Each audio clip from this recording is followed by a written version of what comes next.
So welcome. This morning we are joined by Melody Cheal, who is down in East Sussex, Isha in the UK. So welcome, Melody. Melody is presenting at the NLP Conference in May. So Melody, thank you for joining us this morning. You're welcome.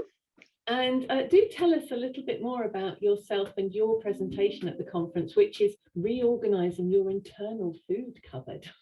Excellent. So thank you very much indeed. So yes, this presentation actually has been probably 8 years in the building, because I first had the idea about this about 8 years ago. And I need to first of all give credit to my dear friend Lucas Dirks, who was the inspiration for this. And I remember sitting down and chatting with him one evening about this idea that I was starting to form, based on his idea of the social panorama. And many of the people listening to this will know about Lucas's work. But for those that don't, Lucas has really been working on this for, I heard at the awards ceremony in 1919, since 1988, because I was up against him for an award. And actually, when he said that, that was the point where I knew he deserved to win it above me, definitely, because my research was based on about a year. So when I heard that he'd started in 88, that was important. Now, of course, with the social panorama, he's noticed that we represent people in different locations spatially around us, based on the type of relationships we have, and that sometimes where we've placed people naturally sometimes can be the reason why someone has relationship issues, for instance. Right. So that started making me think about, well, do we do that with things other than people? And food was the obvious thing, as far as I was concerned, to think about with this. And one of the other reasons that I was curious about this was a project I'd been invited to take part in with a group of neuroscientists who were looking at developing something to help people around weight control, where they wanted to test people's bloods regularly to see what was happening in terms of things like inflammation. And in fact, they tested for about 8 or 9 things. And I had my own blood tested during that as part of that process.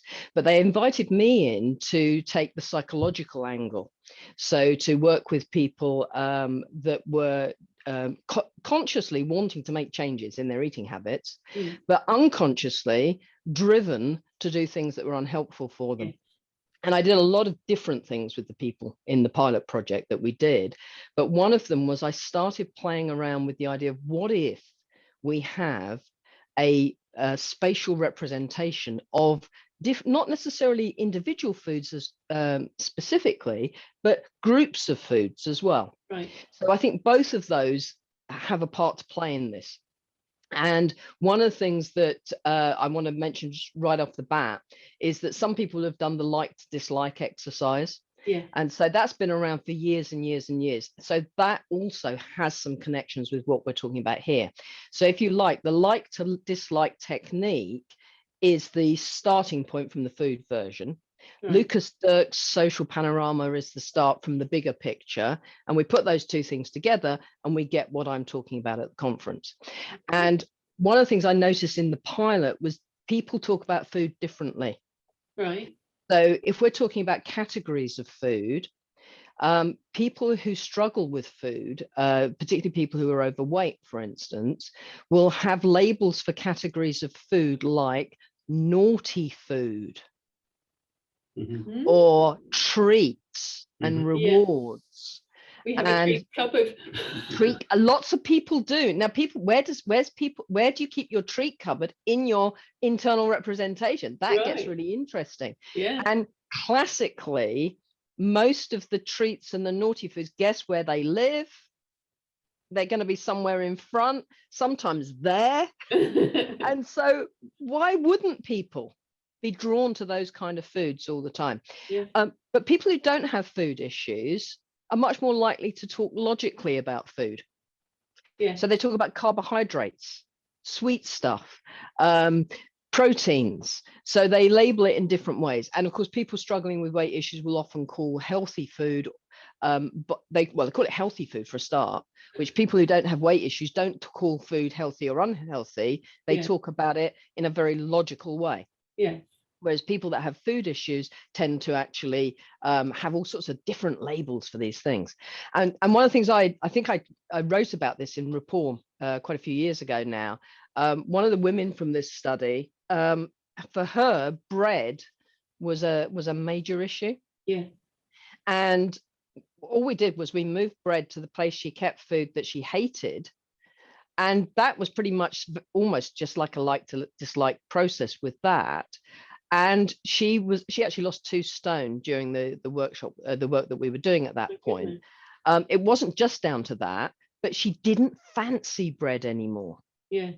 But of course, the other thing that we're doing is then moving other things around as well. So we're looking at, are there foods you want to eat more of, and moving them around. We can bring all of the NLP stuff into it around anchoring and other submodalities as well. So there's lots and lots of ideas. And I know I've just talked about that, but does that give you enough of an idea?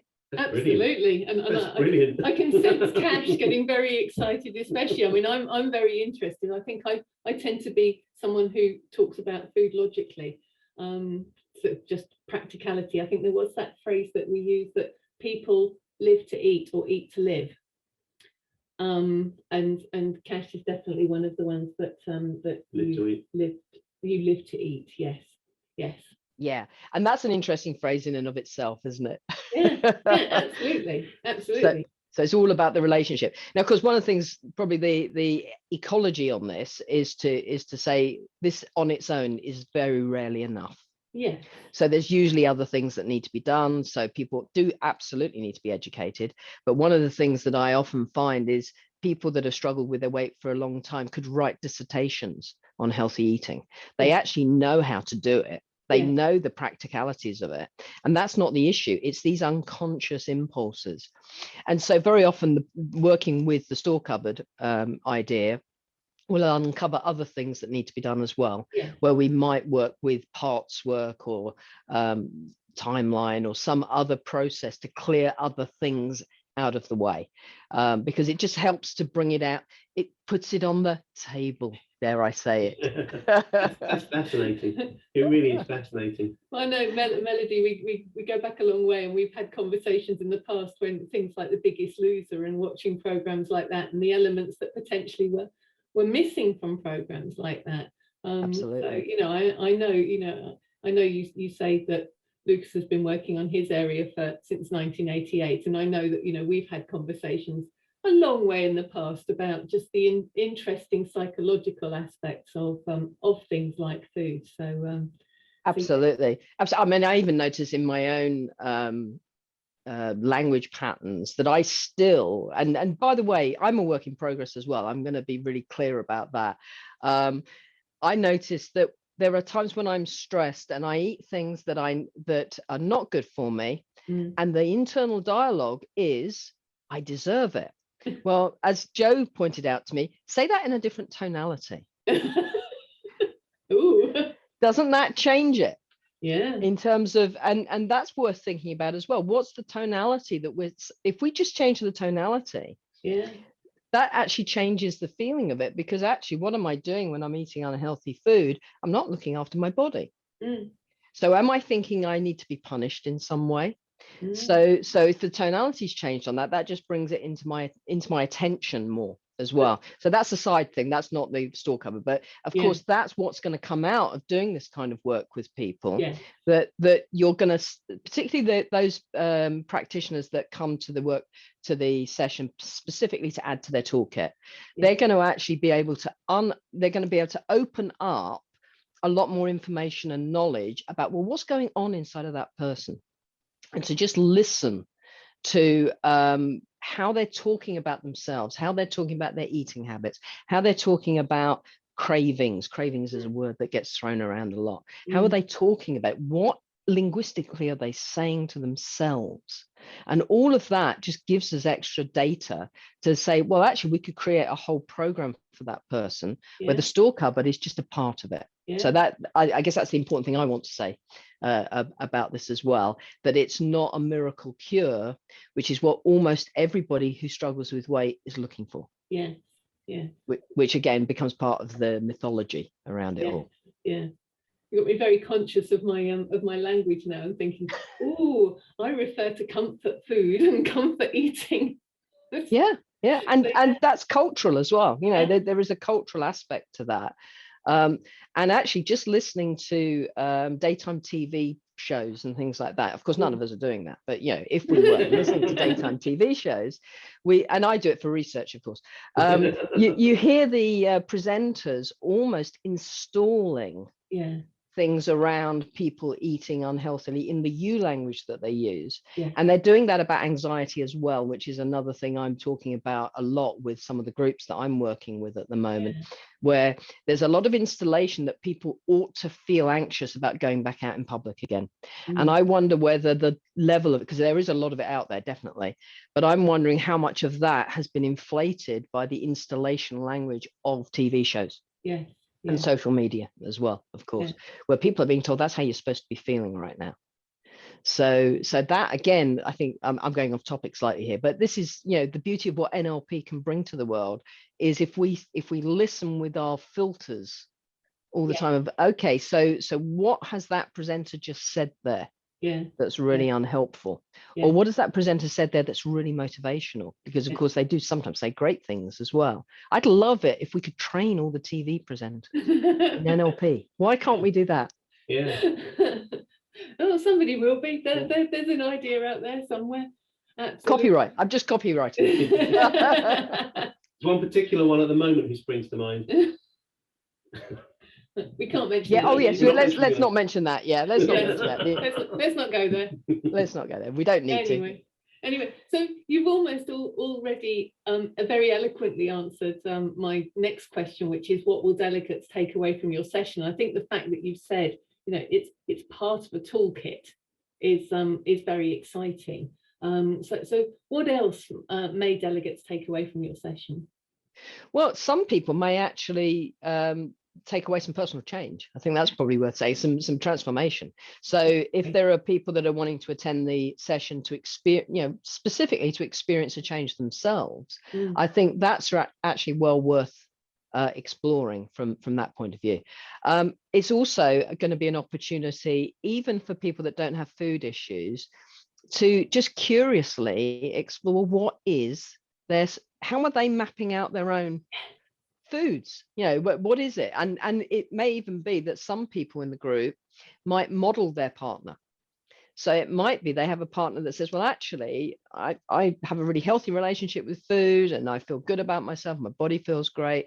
And the other person's with them might think, do you know what, I'd like to have some of that. So map out what is the other person doing in their storage, and then they could try it on.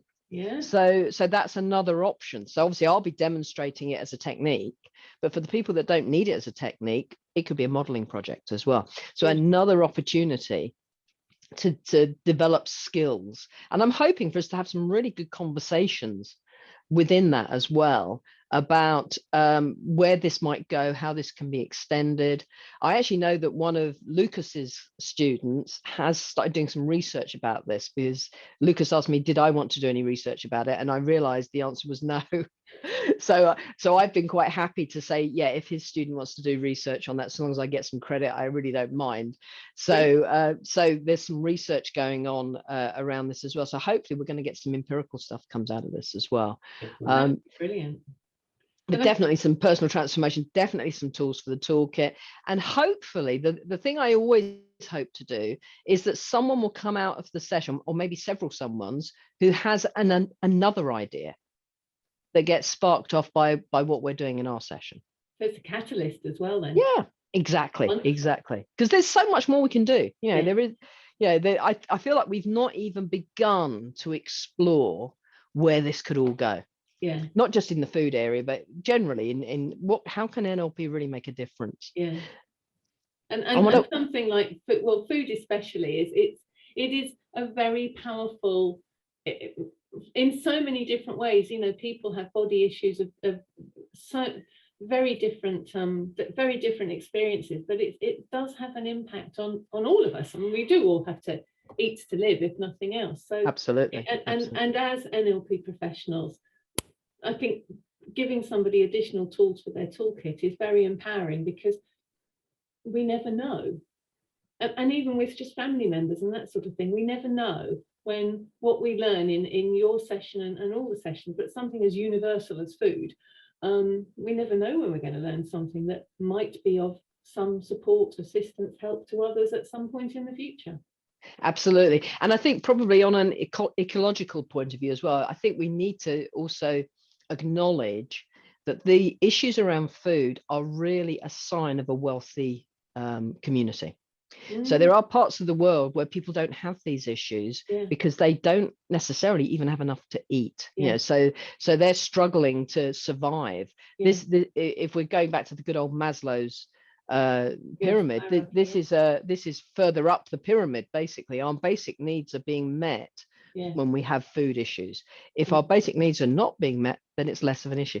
So I guess the other thing, if we're thinking about countries that are in lockdown, is that we may have people who did have food issues and right now are struggling to pay the bills. So and then it gets interesting about what's going on for them with all of this. They may be actually having more stress if the drive is still there, but they can't afford these things. So they're having the added stressor. And this is, you know, I guess this is just thinking bigger picture in terms of community support as well, and what we need to be, you know, what those of us that are more fortunate need to be doing to help those that are less fortunate as well. Absolutely. So well, we've briefly touched upon, you know, obviously we are virtual at the moment, and this year's conference is a virtual conference, the first for the NLP International Conference, but it does mean that we can go ahead. So how are you planning on adding value in a virtual environment? Well, it's really interesting. If you'd asked me this question in 2019, I would have said to you, I don't think I'll come this year. But what actually happened, of course, is when everything changed, I was one of those people that pivoted right away. So I got onto Zoom, I put all my workshops onto Zoom right away, and I did it with some trepidation, and then discovered, well, this is really interesting. There's something really different about this medium. I still will go back to face at some point, but actually I'll probably still use it as well, sometimes for whole courses and sometimes as blended, because it does add something. So if we just take the way we're set up in the video right now, we've got the two images side by side. When I do a demo, one of the things that we do is we spotlight both myself and the person I'm demonstrating with, and I will be doing a demo for this particular workshop. And it means that the audience can calibrate the client and see me guiding that client through the work in a way that is probably more detailed in some respects than when we're in the face-to-face environment. So from a calibration point of view, they're going to be able to really take note, and myself and the demo subject won't know if the person has gone really close to the screen to have a good look at something. So they can really peer it very discreetly from that point of view to see what's going on. So it really helps from that point of view. And there's something about this medium that's almost a little bit more intimate. So the connection is a little bit more interesting. And I think this is an intimate topic. And when we go into the breakout rooms, I'm going to encourage people to go into the breakout rooms to try this out, to either experiment if they've got a change they want to make themselves, or to just explore or to model. And we can really get to know each other really well in these sort of environments. And the great thing about this technology, I can visit the groups to see how people are doing. Those of you that have been to my venue here, it is beautiful, and we have this sprawling 2-acre area. So when people are doing their exercises, they're spaced out all around. I definitely do my 10,000 steps when I'm running a workshop at home. But if someone needs some help, they have to come and find me. But on a workshop like this, they can press a button that says help, and I can be there within seconds to assist if someone has a question, or they've got stuck, or they need a bit of assistance in just getting through the process. So that interactivity is very immediate, very clear. And of course, the stuff I'm sharing with you is going to be true of probably all the presenters from that point of view, that we're all going to be able to do these kind of things so much more effectively going forward in that way. Oh, brilliant. So does that answer that?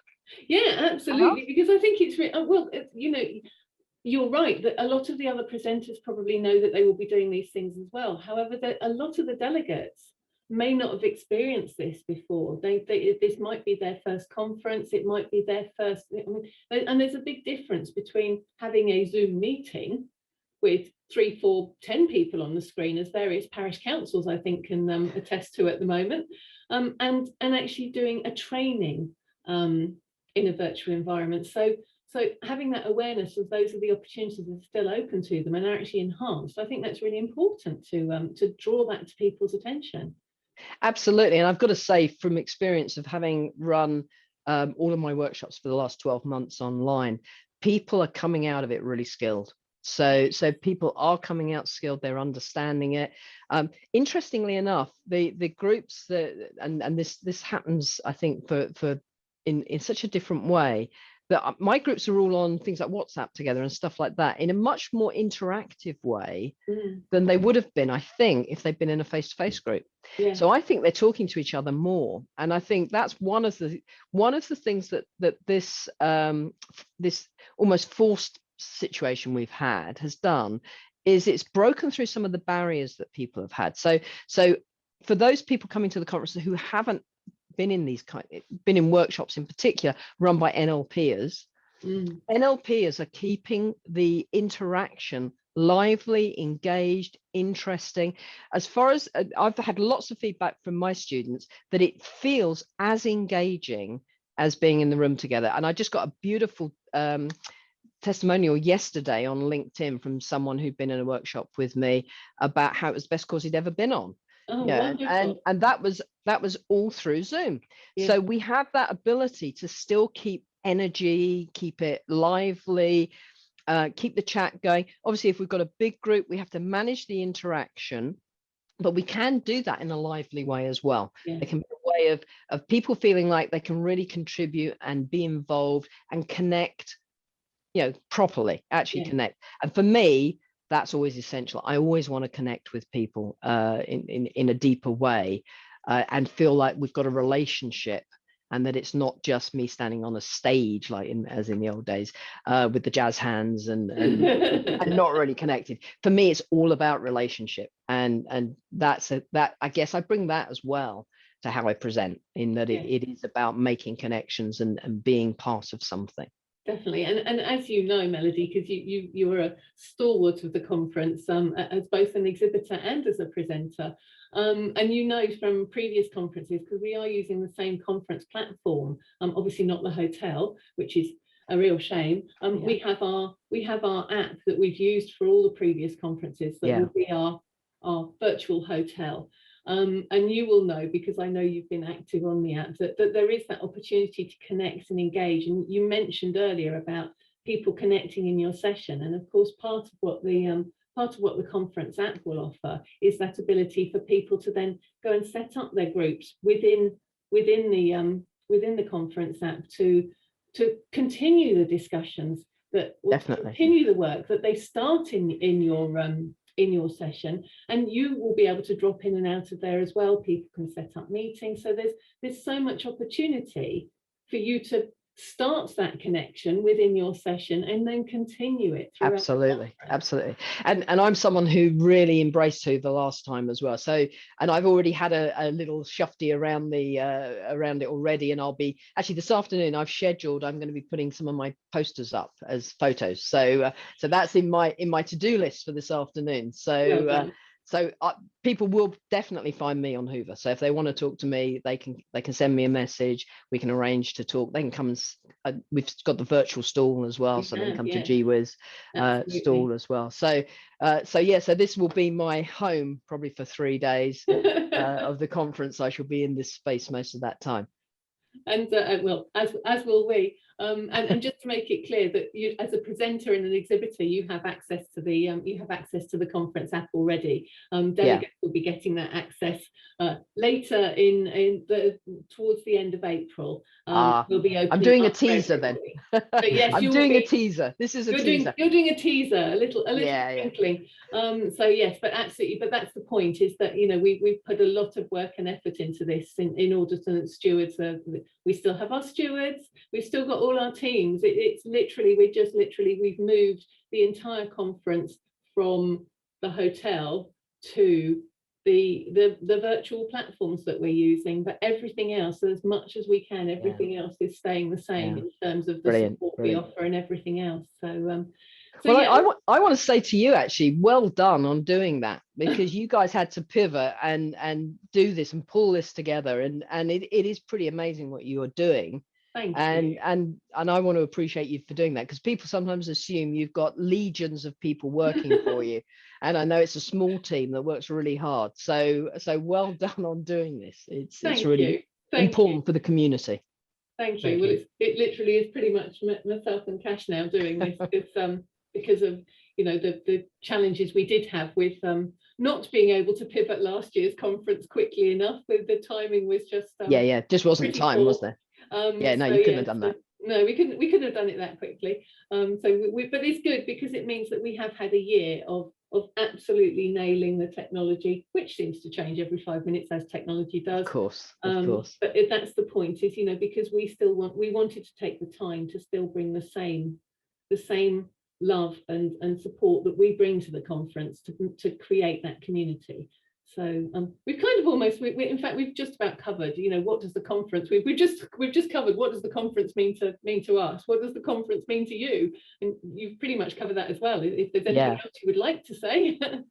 Well, I guess for me, the conference has become something I've looked forward to every year, as a way of just mixing with others, connecting with like-minded people.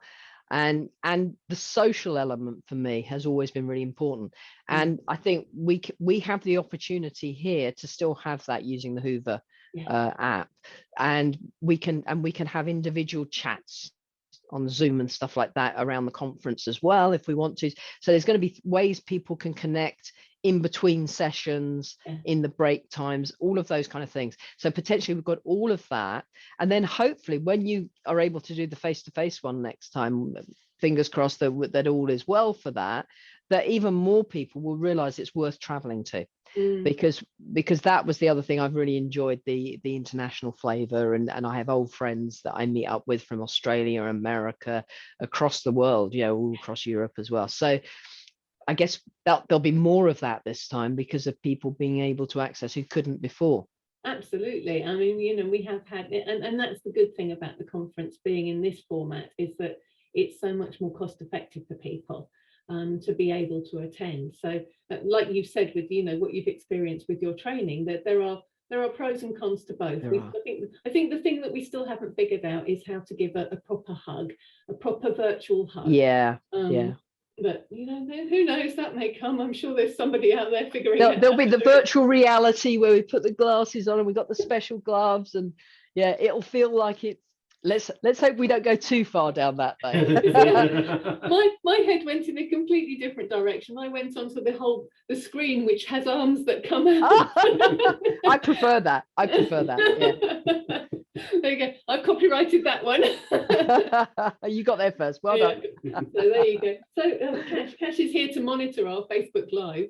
We've had a few people come on and join, and there are no questions, because I think you've been very eloquent in the way that you've given out how you're going to present this. And I personally am fascinated, because I know I have a very strong relationship with food.